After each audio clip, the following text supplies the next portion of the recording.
আমার চেম্বারে যখন কোনো আলেম আসেন, কোনো মুফতি আসেন, আমি তার সঙ্গে অনেক কথা বলি, কারণ আমি অনেক কিছু চিন্তা করি, সেগুলি সঠিক কিনা আমি কিন্তু জানি না।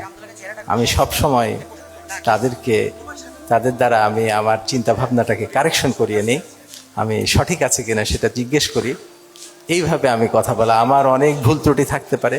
আমি সব সময় বলি আমার ফিলোসফি, আমার চিন্তা ভাবনা অবশ্যই একজন মানে হক্কানি আলেমের কাছ থেকে সঠিকতা নিরূপণ করে নেওয়া উচিত। তবে আমি সব সময় এনাদেরকে আমার মাথার উপরে রাখি, কারণ এনারা হচ্ছেন আমাদের নবীর কি বলে,